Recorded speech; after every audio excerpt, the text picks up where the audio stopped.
Alhamdulillah nahmaduhu wa nasta'inuhu wa nastaghfiruh wa na'udzu billahi min sururi anfusina wa min sayyiati a'malina may yahdihillahu fala mudilla lah wa may yudlilhu fala hadiyalah.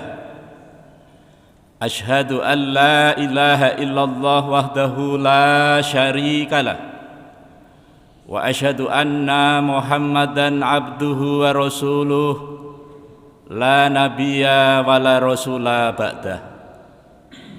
Allahumma salli wa sallim wa barik ala hadzal nabiyil karim wa ala alihi wa sahbihi ajma'in, amma ba'd. Qala Allah ta'ala fil Qur'anil Karim, a'udzu billahi minasy syaithanir rajim. Ya ayyuhalladzina amanu taqullaha haqqa tuqatih wa la tamutunna illa wa antum muslimun. Ya ayyuhan nasu taqu rabbakumul ladzi khalaqakum min nafsin wahidah wa khalaqa minha zawjaha wa batha minhuma rijalan katsiran wa nisaa'a wattaqullaha alladzi tasaaluna bihi wal arham innallaha kana 'alaikum raqiba. Ya ayyuhalladzina amanu taqullaha wa qulu qawlan sadida yuslih lakum a'malakum wa yaghfir lakum dzunubakum wa may yuti'illaha wa rasulahu faqad faza fawzan 'azima. Fa in asdaqal hadisi kitabullah wa khairul hadi hadi Muhammadin sallallahu alaihi wasallam wa syarrul umuri muhdatsatuha wa kullu muhdatsatin bid'ah wa kullu bid'atin dhalalah wa kullu dhalalatin finnar. Ma'asyiral muslimin, jamaah salat subuh Masjid Hajah Nuriyah yang dirahmati Allah Subhanahu wa taala. Mari kita kembali bersyukur kepada Allah Subhanahu wa taala biqauli alhamdulillah wa syukrulillah atas limpahan rahmat dan nikmatnya kepada kita, terutama nikmat hidayah berupa iman dan Islam, nikmat kesehatan, nikmat panjang umur, nikmat waktu luang yang Allah berikan kepada kita, sehingga dengan nikmat itu kita dapat melaksanakan sebagian dari perintahnya, yakni melaksanakan sholat fardu subuh secara berjamaah di rumah Allah yang kita cintai ini. Salawat dan salam semoga senantiasa tercurah, terlimpah kepada junjungan kita Nabi besar Muhammad sallallahu alaihi wasallam, kepada keluarganya, para sahabatnya, para pengikutnya yang setia, baik yang dulu, sekarang maupun yang akan datang. Mudah-mudahan kita semua yang hadir di majelis yang mulia ini dicatat oleh Allah Subhanahu wa taala sebagai hamba-hamba Allah yang taat, yang takwa, calon-calon penerima syafaat yang agung dari baginda Nabi sallallahu alaihi wasallam atas izin Allah Subhanahu wa taala kelak pada hari kiamat. Amin ya rabbal alamin. Ma'asyiral muslimin, jamaah salat subuh yang dirahmati Allah Subhanahu wa taala. Alhamdulillah kita dapat bertemu dalam suasana kebaikan, sehat badan, afiah batin. Ini merupakan nikmat Allah yang wajib kita syukuri agar Allah senantiasa menambahkan nikmatnya kepada kita. Jangan sampai kita termasuk orang-orang yang kufur nikmat, menggunakan nikmat Allah dipakai untuk maksiat, menggunakan nikmat Allah dipakai untuk melakukan perbuatan yang mengundang murkanya Allah Subhanahu wa taala. Ketahuilah sesungguhnya azab Allah amat sangat pedih. Ma'asyiral muslimin, jamaah salat subuh yang dirahmati Allah Subhanahu wa taala. Pagi ini kita berada di tanggal 23 Rajab, bulan yang ke-7 1443 Hijriah, bertepatan dengan tanggal 24 Februari 2022 Miladiyah. Sebelum dilanjutkan, kami sampaikan ucapan syukur alhamdulillah karena Bapak Imam Suheri telah mengundang kami untuk ngaji bareng, ngaji sama-sama. Alhamdulillah, kesempatan yang mulia ini saya siapkan dengan sepenuh hati agar kita sama-sama mendapatkan nilai di sisi Allah Subhanahu wa taala. Tentu kami ingin mengenalkan, nama saya Muhammad Nasra Nasir Rahmat Alam, putranya Bapak Supardi dari Solo, Jawa Tengah. Alhamdulillah di Banjarmasin sudah 32 tahun. Jadi saya ini tetangganya Pak Wali Kota. Wali Kota Solo ketika itu Bapak Jokowi. Tentu kita semua kenal yang namanya Jokowi, presiden kita.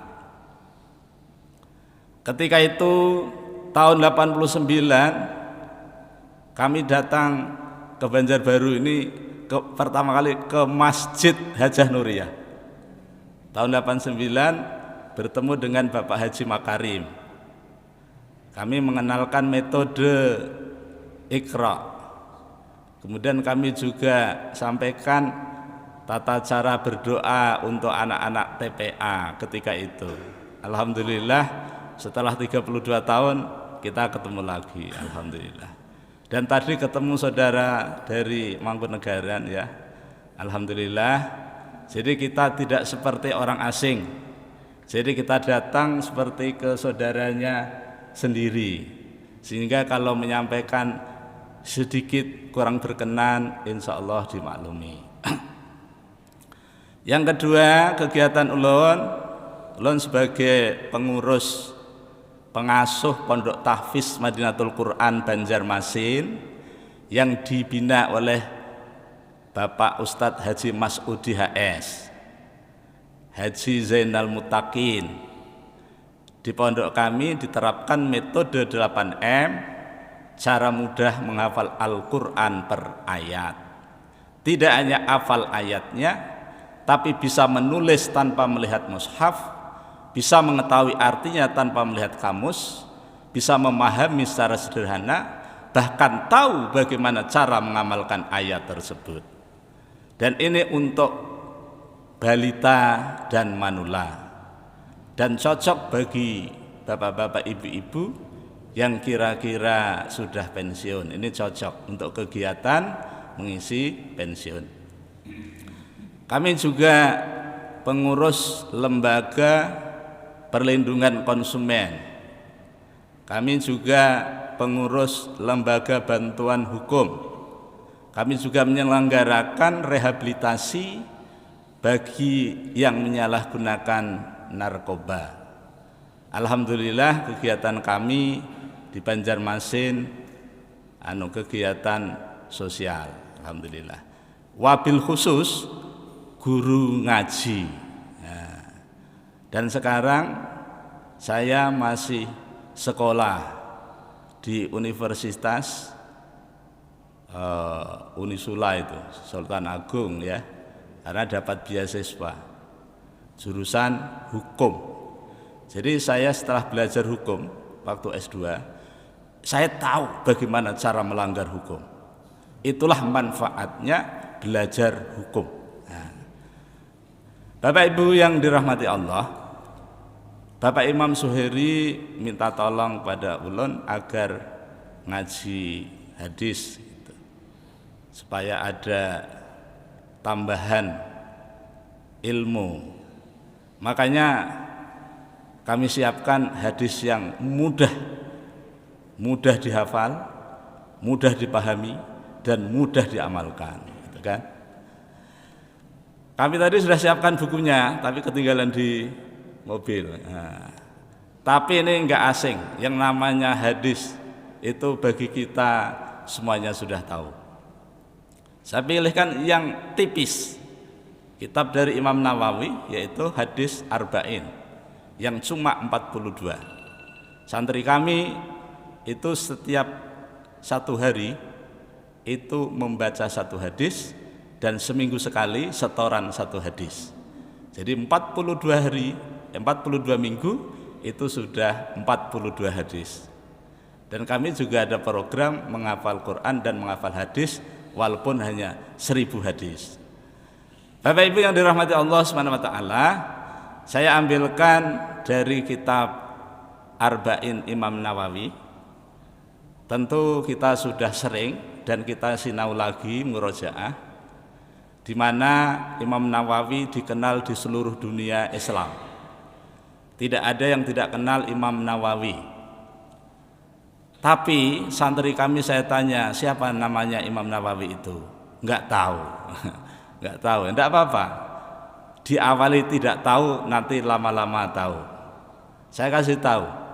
Imam Nawawi itu nama aslinya Yahya bin Syaraf bin Muri bin Hasan bin Husain bin Muhammad bin Jum'ah bin Mizan Hizam. Ada 7. Ini kita latihan menghafal sanad, menghafal silsilah. Kalau saya disuruh sampai 5 saja sudah enggak ingat. Kalau Bapak Ibu saya yakin mungkin sampai 7 masih ingat. Ini di agama kita itu dianjurkan untuk mengenal silsilah supaya kita tidak mudah melupakan nenek moyang kita yang telah berjasa kepada kita. Bapak Ibu jamaah yang dirahmati Allah Subhanahu wa taala, Imam Nawawi lahir di kampung Nawa di daerah Damaskus, sekarang namanya Suriah. Beliau lahir pada tahun 631 Hijriah,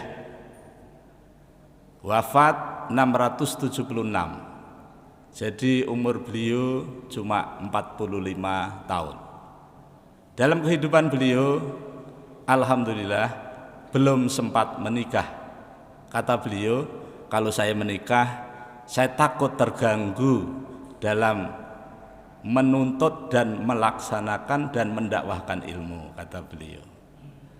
Walaupun 45 tahun, tapi karya beliau melebihi dari usianya. Itulah yang disebut dengan panjang umur. Walaupun umurnya secara kuantitas pendek, tetapi namanya dikenal sepanjang masa. Inilah yang perlu kita perjuangkan agar putra-putri kita ada yang seperti Imam Nawawi dalam semangat menuntut ilmunya. Beliau sejak halus 7 tahun di rumahnya beliau, waktu itu bulan Ramadan bertepatan dengan malam Lailatul Qadar. Beliau mendapatkan cahaya di rumahnya dan disampaikan kepada ayah bundanya. Maka kemudian ayah bundanya menyampaikan bahwa itu adalah malam Lailatul Qadar. Maka kesehariannya Imam Nawawi kemana-mana membawa Al-Quran, kemana-mana kecuali ke toilet. Ketika teman-teman bermainnya yang sebaya mengajak main, itu beliau menangis sedih, sesedih-sedihnya. Beda kalau kita ini menangis kalau dilarang bermain. Imam Nawawi enggak. Imam Nawawi menangis sedih kalau diajak main. Suatu ketika berada di toko bapaknya, karena bapaknya ini pengusaha, pedagang begitu, didatangilah seorang ulama besar. Maka ulama itu menyatakan kepada bapaknya, "Wahai bapak, tolong dijaga anak ini, karena anak ini di kemudian hari akan menjadi ulama besar." Dan alhamdulillah terbukti sampai saat ini. Beliau sebelum umur 10 tahun sudah hafal Al-Quran. Jadi kita harus mengikuti bagaimana sebelum 10 tahun kita hafal Quran. Tapi kita kan sudah lebih nih. Tidak ada istilah terlambat. Jadi kita berusaha untuk menghafalkan Al-Quran karena satu perkara yang dijamin oleh Allah melalui Rasulullah. Khairukum man ta'allamal Qur'ana wa 'allamahu. Sebaik-baik kalian adalah yang belajar Al-Quran kemudian mengajarkannya. Makanya dari motivasi hadis yang pendek ini saya menjadi guru ngaji. Alhamdulillah. Ma'asyiral muslimin, jamaah salat subuh yang dirahmati Allah SWT. Kemudian Imam Nawawi sampai umur 18 tahun belajar di kampungnya. Kemudian melanjutkan pendidikannya beliau itu ke Damaskus, kurang lebih 80 kilo dari kampungnya, dan tidak pernah pulang selama 28 tahun sampai beliau wafat. Dan beliau sampai puncak karir ilmunya tidak hanya ahli fikih, tidak hanya ahli tauhid, tidak hanya ahli tafsir, tapi beliau juga ahli di bidang ilmu apapun. Dan yang kita kenal itu hanya masalah hadis. Padahal beliau kalau sekarang disebut alim alamah, bahasa Jawanya ngabei. Ngabei itu serba bisa gitu ya. Beliau pernah menjadi guru besar di sebuah perguruan tinggi, kemudian jadi rektornya juga. Pokoknya luar biasa. Kita jadikan motivasi untuk kita semua. Bapak Ibu jamaah salat subuh yang dirahmati Allah SWT, kita langsung saja ke hadis yang pertama. Hadis yang pertama ini kita baca dulu tagnya. An Abi Hafsin radhiyallahu qala sami'tu Rasulullah sallallahu alaihi wasallam innamal a'malu binniyat wa innamal likulli imri'in ma nawa faman kanat hijratuhu ila Allah wa rasulih fa hijratuhu ila Allah wa rasul wa man kanat hijratuhu lidunya yusibuha aw imra'atin yunkihuha fahijratuhu ila ma hajara ilaihi. Kalau di buku saya itu dulu mutafakun alaih. Berarti hadis ini diriwayatkan oleh dua imam besar, yaitu Imam Muslim dan Imam Bukhari. Kalau kita bicara tentang hadis, dulu waktu kecil guru saya sering mengatakan innama a'malu binniyat, toktil, itu aja. Itu sudah hadis. Waktu saya belajar ilmu hadis, ternyata kalau sampai situ belum hadis ya. Karena yang dimaksud hadis itu adalah yang terpenuhi tiga hal. Yang pertama ada rawinya, yang kedua ada sanadnya, yang ketiga ada matannya, tagnya. Dan tagnya itu mesti semuanya, tidak diputus-putus. Jadi kalau kita sampai innamal a'malu binniyat, maka itu baru bagian hadis, belum selesai. Bapak Ibu yang dirahmati Allah, kita akan mendapatkan sebuah ilmu yang lama kita perbarui, bahwa ketika kita belajar ilmu hadis, maka kita akan mendapatkan tiga itu ya. Ilmu yang mempelajari tentang periwayatan itu disebut dengan sanad. Ilmu yang mempelajari tentang tag, redaksi hadis itu namanya matan. Jadi matan dulu waktu di pesantren tahun 80-an itu di pondok diajari yang seperti itu. Alhamdulillah. Nah jadi kalau kita lihat dari hadis ini, kita lihat artinya dan kita lihat pengertiannya, bahwa segala sesuatu yang kita kerjakan ini tergantung niatnya. Kalau niatnya betul, maka akan mendapatkan nilai di sisi Allah. Tapi kalau niatnya tidak betul, akan mendapatkan nilai di sisi selain Allah. Makanya ini sebuah hadis yang pendek tetapi menjadi kunci keberhasilan kita dalam beramal. Yang pertama. Yang kedua, seseorang akan mendapatkan nilai tergantung niatnya. Kita hadir di majelis ilmu, niatnya apa? Kalau niatnya karena Allah, insya Allah Allah akan meletakkan kita di tempat yang terpuji. Tapi kalau niat kita selain itu, maka Allah pun akan memberikan nilai yang lain. Makanya kita sering salah niat dulu gitu, dulu ya. Dulu kita itu kalau mau kumpul-kumpul ke masjid, ini dalam rangkanya selain Allah itu ada. Dalam rangka menjalin relasi bisnis ada juga. Tapi itu nggak usah kita niati, ternyata ikut saja.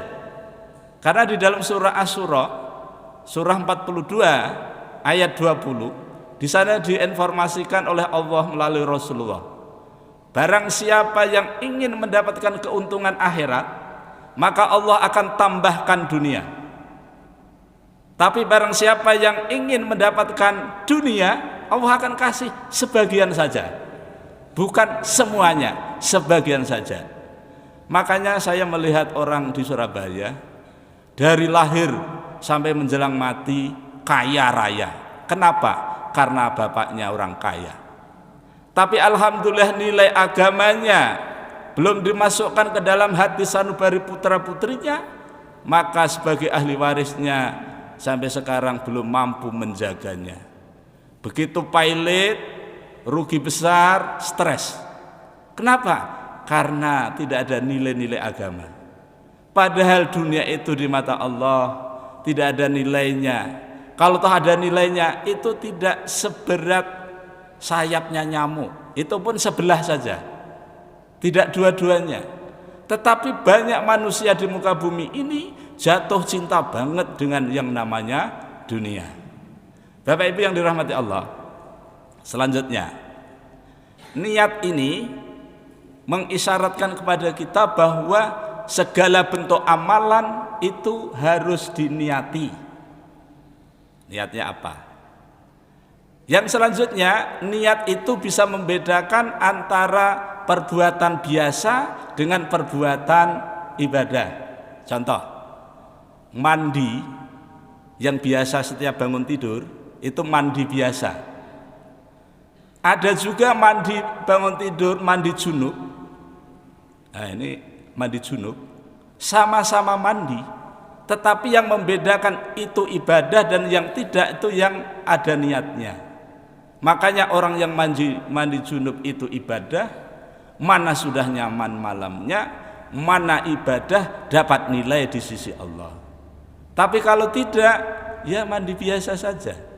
Makanya saya menyampaikan kepada para santri, berikan niat supaya seluruh aktivitas kita dari bangun tidur sampai tidur kembali menjadi ibadah. Kemudian juga untuk menentukan ibadah satu dengan yang lain, untuk membedakan itu tergantung niat. Tadi sebelum subuh, imam kita dan semua kita sholat 2 rakaat. Setelah itu imam memimpin sholat juga 2 rakaat, tapi beda. Yang satu sunnah, yang satu fardu. Di mana letaknya? Di niat. Makanya niat ini memegang peranan penting. Maka dalam kaidah al-umuru bimaqasidiha.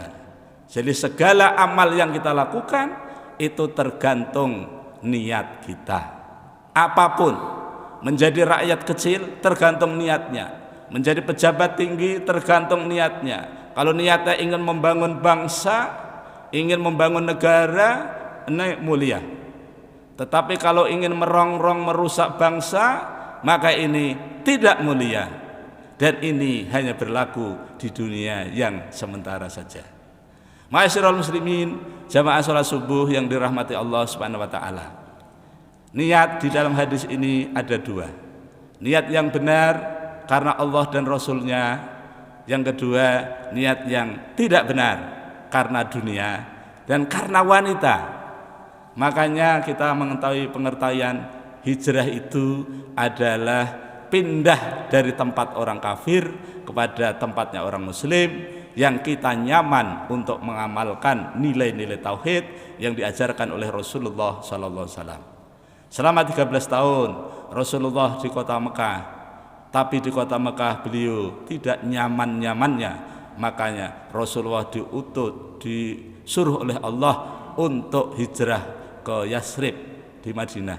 Maka kemudian di Madinah beliau nyaman, tenang, damai dalam mengamalkan tauhid dibandingkan waktu sebelumnya di Mekah. Ini hijrah. Dan manfaat hijrah, kita akan diampuni dosa kita sejak sebelum hijrah. Misalnya kita dosanya berapapun, begitu hijrah maka kita diberikan ampunan dari Allah Subhanahu wa taala. Ma'asyiral muslimin, jamaah salat subuh yang dirahmati Allah Subhanahu wa taala, yang terakhir di hadis ini itu diriwayatkan oleh dua imam besar. Kenapa? Karena Bukhari dan Muslim. Nah, kalau kita belajar hadis, ternyata rawi yang terakhir itu adalah Muslim atau Bukhari, maka dijamin hadis itu sahih. Dan kalau kita itu membaca hadis kemudian sahih, maka kita tenang gitu. Dalam ibadah itu tenang. Dulu waktu saya masih remaja, waktu di Solo, saya kalau sholat tuh cari Masjid Muhammadiyah. Kenapa? Shopnya itu lurus, rapat, nyaman, dan dikumandangkan qomat itu setelah imamnya merapatkan shop. Kalau di kampung saya itu sudah qomat masih mencari imam. Itu dulu itu ya. Tapi sekarang sudah maju. Tapi alhamdulillah ya, sekarang sholatnya sudah begitu luar biasa sesuai dengan sunnah Nabi. Di dalam Muqaddimah Imam Nawawi, beliau memotivasi mengutip daripada hadis Nabi bahwa barang siapa yang menghafal hadis 40 dari perkara agamanya, maka dia akan dibangkitkan nanti sebagai syuhada, sebagai ulama, sebagai ahli fikih. Ini yang meriwayatkan banyak sekali para sahabat, tapi status hadisnya dhaif. Dalam Al-Adhkar kita mengamalkan tentang hadis dhaif itu tidak apa-apa, untuk motivasi saja. Kemudian yang kedua, Imam Nawawi tidak bersandar hadis yang dhaif tadi, tetapi Imam Nawawi bersandar kepada hadis Nabi bahwa kewajiban orang yang hadir di majelis ilmu menyampaikan kepada yang tidak hadir. Yang tidak hadir itu bertanya kepada yang hadir, apa tadi materinya, pelajaran apa yang bisa kita ambil, gitu ya. Kemudian yang ketiga, Rasulullah SAW memberitahu kepada kita, barang siapa yang mendengarkan hadis dariku, kemudian dia memahaminya dan mengamalkannya sesuai dengan yang ia dengar, tidak ditambahi, tidak dikurangi, maka dia akan mendapatkan doa dari Nabi, yaitu semoga Allah memberikan cahaya kepada orang yang mendengarkan satu hadis dan dia memahaminya dan dia mengamalkannya. Makanya di pagi hari ini sebelum kita tutup, saya akan memperdengarkan hadis yang sudah berkali-kali. Hadisnya pendek dan pendek. Bismillahirrahmanirrahim. Innallaha yuhibbu idza amila ahadukum ayyutqinahu. Innallaha yuhibbu idza amila ahadukum ayyutqinahu. Innallaha yuhibbu idza amila ahadukum ayyutqinahu. Sesungguhnya Allah mencintai salah seorang di antara kalian yang apabila beramal dia istiqomah, dia tekun walaupun sedikit tetapi terus menerus. Itu lebih baik daripada banyak tapi seumur hidup cuma sekali saja. Kata ulama, al istiqomatu khairun. Istiqomah itu lebih baik min alfi karomatin daripada 1000 karomah. Ma'asyiral muslimin, jamaah salat subuh yang dirahmati Allah SWT, mungkin ini yang dapat ulun sampaikan dalam ta'aruf kali ini. Mudah-mudahan Allah SWT senantiasa merahmati dan meridhai kita semua. Ulun mohon maaf, pasti banyak kelirunya, banyak salahnya dalam mendampingi kajian ini. Mari kita tutup dengan baca hamdalah dan doa kafaratul majlis. Alhamdulillahirabbil alamin. Subhanakallahumma wa bihamdika asyhadu an la ilaha illa anta astaghfiruka wa atubu ilaik. Wal afu minkum. Wassalamualaikum warahmatullahi wabarakatuh.